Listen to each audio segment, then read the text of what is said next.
Hai, Assalamualaikum. Bertemu lagi kita dalam Bycam Studio, informasi bola sepak terbaik untuk anda. Jadi untuk video kali ini aku nak bersembang mengenai prediction aku tentang line up Malaysia bertemu Turkmenistan pada hari Khamis ini. Jadi ini hanyalah pandangan aku, cadangan aku.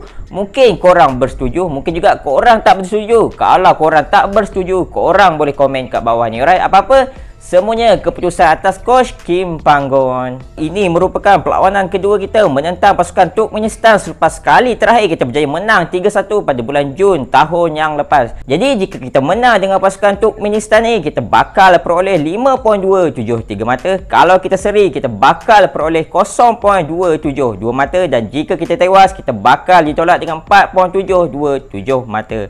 Jadi untuk formasi seperti mana yang kita tahu, Kim Panggon gemar untuk menggunakan dua formasi ni, iaitu 4-3-3 dan juga 3-4-3. Tapi untuk hari Khamis ni mungkin Kim Panggon bakal memilih formasi 4-3-3. Jadi back to business untuk 11 pemain utama skuad Harimau Malaya nanti. Untuk goalkeeper sudah tentu tiada bantahan lagi, iaitu Shihan Azmi. Nampaknya permainan beliau agak konsisten lah daripada season lepas lagi bersama dengan pasukan Negeri Sembilan sampailah sekarang. Pemain yang juga berpengalaman untuk skuad Harimau Malaya. Statistik sekarang beliau bermain hampir ke semua game untuk pasukan JDT dan telah mencatatkan 4 kali clean sheet. Seterusnya untuk dua centre back, sudah tentu nama Dion Cole akan mengetuai barisan pertahanan dengan skuad negara. Jadi statistik sampai sekarang Dion Cole telah bermain hampir 12 game untuk pasukan Buriram dan telah mencatatkan 8 kali clean sheet. Beliau juga beberapa kali mendapat kesebelasan utama mingguan di Liga Thailand sana. Seterusnya untuk gandingan bersama Dion Cole, aku lebih memilih kepada nama Feroz. Dan seterusnya ia bakal menjadi debut pertama beliau untuk skuad Harimau Malaya.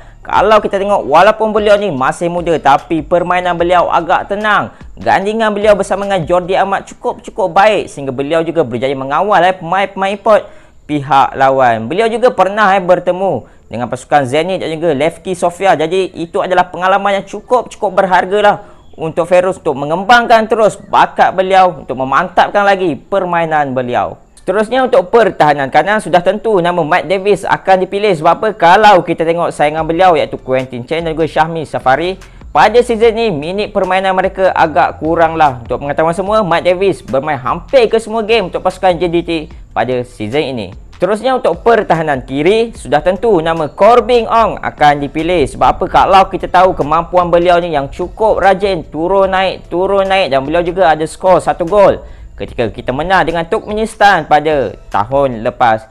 Dan statistik sekarang, Corbin telah skor 2 gol walaupun beliau ni kerap dirotate oleh JDT bersama dengan Oscar Ribas. Tapi kalau beliau bermain, memang cukup beliau bagi 100% lah untuk setiap pasukan yang beliau wakili. Terusnya untuk bahagian tengah pasukan kita. Jadi untuk defensive midfielder, mungkin nama Brandon Gunn akan terus mengetahui bahagian tengah kita. Sebab apa? Kalau kita tengok statistik pada season lepas, ketika saingan Piala AFF, nama beliau tidak pernah terlepas satu game pun pada season lepas. Dan seperti mana yang kita tahu, Brandon ni mempunyai fizikal yang cukup baik, cukup mantap. Dan pemain-pemain Turkmenistan juga mempunyai fizikal yang besar. Jadi amat sesuai lah untuk Brandon mengetuai defensive midfielder pasukan kebangsaan nanti.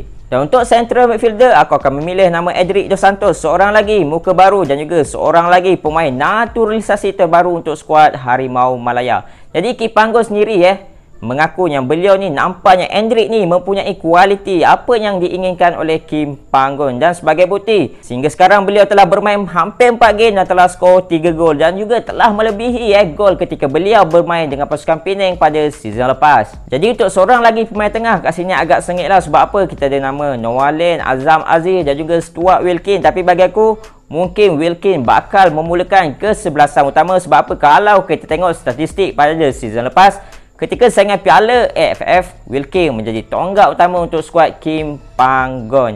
Jadi pada season ni bersama Sabah, beliau juga ada skor 1 gol. Dan untuk Noah Lane, bagi aku beliau bakal menjadi super sub pada second half. Sebab apa?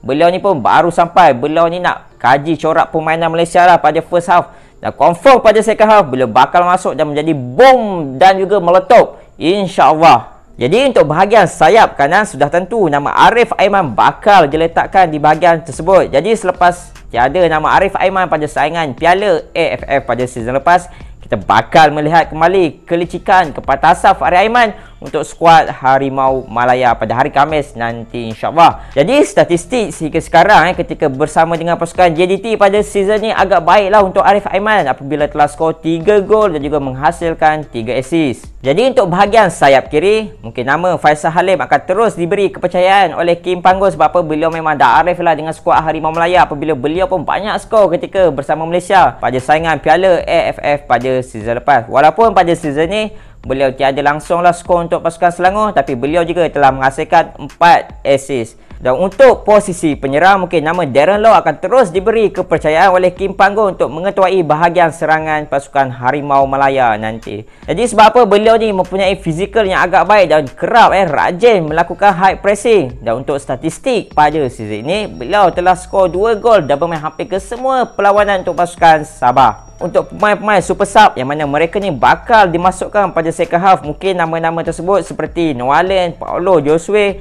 Daniel Ting, Syafiq Ahmad, Akia dan juga mungkin juga Fayyad bakal melakukan debut yang pertama untuk skuad Harimau Malaya. Jadi guys, macam mana yang aku bagi tahu kat awal-awal video tu, ini hanyalah pandangan aku, cadangan aku saja. Kalau korang ada pendapat korang boleh komen kat bawah ni, alright, untuk kesebelasan utama korang untuk bertemu dengan pasukan Turkmenistan nanti. Jadi untuk skuad Harimau Malaya, berjuanglah berhabis-habisan. Mungkin ada keberkatan lah bermain di bulan Ramadan ni supaya kita boleh menang dengan pasukan Turkmenistan insya-Allah. Jadi itu sajalah video aku untuk kali ini.